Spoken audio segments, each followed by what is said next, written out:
दोस्तों अब फोन पे और गूगल पे नए कस्टमरों को नहीं जोड़ पाएंगे। अब दोस्तों एक ऐसा ही नियम बन के आ रहा है जिसके बाद चाहे फोन पे हो या गूगल पे, ये अपने साथ किसी भी नए कस्टमर को नहीं जोड़ सकते।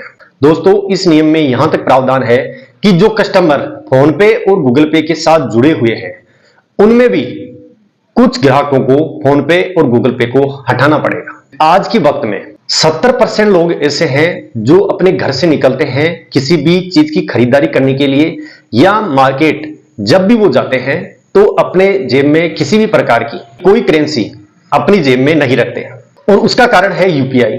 दोस्तों 2020 से लेकर अभी 2024 चल रही है, इन 3-4 सालों में यूपीआई अर्थात ऑनलाइन ट्रांजैक्शन के जो आंकड़े हैं वो बहुत ज्यादा हद तक बढ़े हैं। हम सब लोग जो यूपीआई उपयोग में लेते हैं या जो माध्यम अपनाते हैं ऑनलाइन पेमेंट करने का, उसमें 85% हिस्सेदारी फोन पे और गूगल पे सिर्फ इन दो ही ऐप की है। पहले इनमें पेटीएम भी शामिल था, लेकिन पेटीएम में ज्यादातर उसका जो वॉलेट है वो ही पॉपुलर था। यूपीआई से आप पेमेंट कर सकते थे, पेटीएम से आप सबको पता है, लेकिन पेटीएम को भी एक कुछ वक्त पहले झटका लगा जिसके बाद वो भी किनारे हो गया। वो किनारे होने के बाद मार्केट में सिर्फ दो ही ऐसे ऐप बचे जिनमें फोन पे और गूगल पे, जिनके माध्यम से हम यूपीआई यूज कर पाते हैं और किसी भी चीज को खरीदने के दौरान हम उन्हीं ऐप के माध्यम से पेमेंट कर पाते हैं। लेकिन दोस्तों अब एनपीसीआई इस मामले में सख्त हो चुकी है।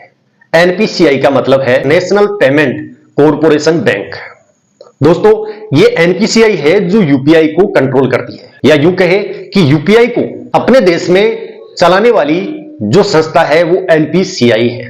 और दोस्तों कुछ वक्त पहले जैसे ही पेटीएम की सर्विस यूपीआई वाली बंद हुई, उसके बाद से एनपीसीआई बहुत ज्यादा सख्त हो गई। किस चीज को लेकर कि जो फोन पे और गूगल पे आप उपयोग करते हैं या फोन पे या गूगल पे जिन कस्टमरों को यूपीआई की जो सुविधा उपलब्ध कराते हैं उसे इन दोनों एप्स को कम करनी होगी। दोस्तों ये जो अभी आदेश निकला है कि आप अब गूगल पे और फोन पे दोनों ही नए कस्टमर नहीं जोड़ सकते, ये आदेश 2021 में भी निकला था, जिसमें फोन पे और गूगल पे को दिसंबर 2022 तक ये कहा गया था कि आप सिर्फ 30% कस्टमर ही अपने साथ जोड़ सकते हो या रख सकते हो। लेकिन बीच में आप सबको पता है कोरोना आ गया, जिसकी वजह से एनपीसीआई ने इस डेट को 2 साल के लिए आगे बढ़ा दिया और अब ये नई डेट है दिसंबर 2024। अब एनपीसीआई का कहना है कि दिसंबर 2024 के बाद से फोन पे हो या गूगल पे, ये दोनों ही ऐप 30% से अधिक यूपीआई धारकों को परमिशन नहीं दे सकता अपने साथ जुड़े रहने का। मतलब अगर अपने देश में 100 व्यक्ति यूपीआई को चलाते हैं, उनके पास यूपीआई आईडी है, वो ऑनलाइन ट्रांजैक्शन करते हैं, तो अब फोन पे और गूगल पे 100 में से 30 व्यक्तियों को ही ये सुविधा उपलब्ध करवाएगा। दोस्तों इसका क्या कारण है कि एनपीसीआई ने फोन पे और गूगल पे को ये एडवाइजरी दी है कि आप 30% से अधिक कस्टमर अपने साथ यूपीआई के नहीं जोड़ सकते। तो इसका कारण बहुत बड़ा है। दोस्तों आप इस बात को ऐसे समझिए कि मान लो अपने देश में कोई भी दो पार्टी है, हम लोगों ने दोनों पार्टियों के लिए वोट किए और एक पार्टी टोटल सीटों का 90% अपने पक्ष में लेके आई, यानी 90% सीटें एक ही पार्टी लेके आ गई। अब क्या होगा? अब उस पार्टी के पास 100 में से 90 सीट है, क्योंकि सबसे बड़ा बहुमत है उस पार्टी के पास। तो वो पार्टी क्या करेगी? अपने हिसाब से देश पर शासन करेगी, अपने हिसाब से वो रूल्स रेगुलेशन चेंज करेगी। दोस्तों ऐसा ही फॉर्मेट गूगल पे और फोन पे के साथ देखा जा रहा है, जिसका रुझान कुछ वक्त पहले स्टार्ट हो गया था।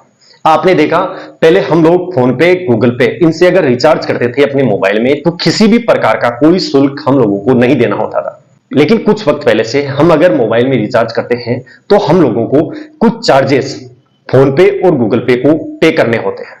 दोस्तों इसका कारण क्या है? इसका कारण यह है कि ये 2 या 3 ऐप ही ऐसे हैं हमारे इंडिया में जो सबसे अधिक पॉपुलर है और हम सबसे अधिक इनका उपयोग करते हैं। तो ये क्या करते हैं? अपनी मनमर्जी चलाने लगते हैं और एक वक्त के बाद अलग अलग चार्जेस कस्टमर पर थोपने लगते हैं। तो इसका सबसे बड़ा नुकसान यह होता है कि अगर मार्केट में प्रतिस्पर्धा नहीं होगी, 1 या 2 व्यक्ति ही मार्केट में पूरा काम देख रहे होंगे या संभाल रहे होंगे, तो वो अपनी मनमर्जी के हिसाब से चार्जेस कस्टमर से वसूल सकेंगे। पहला तो ये। और दूसरा कारण है आज हम 70% तक जो भी लेन देन करते हैं वो फोन पे या गूगल पे के माध्यम से यूपीआई के जरिए ही करते हैं। अब किसी दिन मान लो गूगल पे और फोन पे इन दोनों के सर्वर में कोई दिक्कत आ गई, तो उसके बाद क्या? 2 दिन अगर ये नहीं चले तो हमारी अर्थव्यवस्था हिल सकती है। यह भी बहुत बड़ा रीजन है।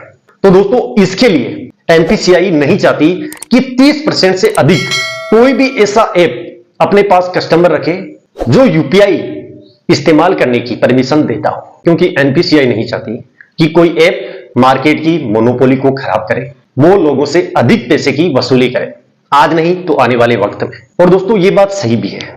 अगर फोन पे और गूगल पे 2 ही ऐप हमारे यूपीआई के ट्रांजैक्शन के लिए अगर जिम्मेदार रहे, हम लोगों ने ये 2 ही ऐप उपयोग में अगर लिए, तो आने वाले वक्त में आप देखना, अगर आप 10 रुपए किसी को फोन पे या गूगल पे कर रहे हो यूपीआई के माध्यम से, तो हो सकता है आपको उसके लिए भी चार्जेस देना पड़े। और ये एनपीसीआई चाहती नहीं कि कोई ऐप अपनी मनमानी तरीके से लोगों को जकड़े। उससे बढ़िया है कि ऐसा कोई कानून बना दे जिससे कि 30% से अधिक इन ऐप्स के पास कोई हिस्सेदारी हो ही नहीं लोगों की। इससे क्या बैलेंस बना रहेगा। अभी दोस्तों 2025 तक तो फोन पे और गूगल पे चल रहा है, लेकिन इन दोनों को आदेश दे दिया गया है कि आप इसका तोड़ निकालिए। कैसे आपको 30% लोगों तक ही सीमित रहना है। एनपीसीआई ने यह बात गूगल पे और फोन पे दोनों के सामने रख दी है। दोस्तों, एनपीसीआई भी धीरे धीरे ऐसे रास्ते खोज रही है जिन रास्तों के माध्यम से लोगों को किसी भी प्रकार की कोई परेशानी का सामना भी ना करना पड़े और इन दोनों ऐप की जो हिस्सेदारी है वो भी घट जाए। इस वीडियो में बस इतना ही, बाकी हम फिर मिलेंगे किसी नए टॉपिक के साथ। तब तक जय हिंद, जय भारत।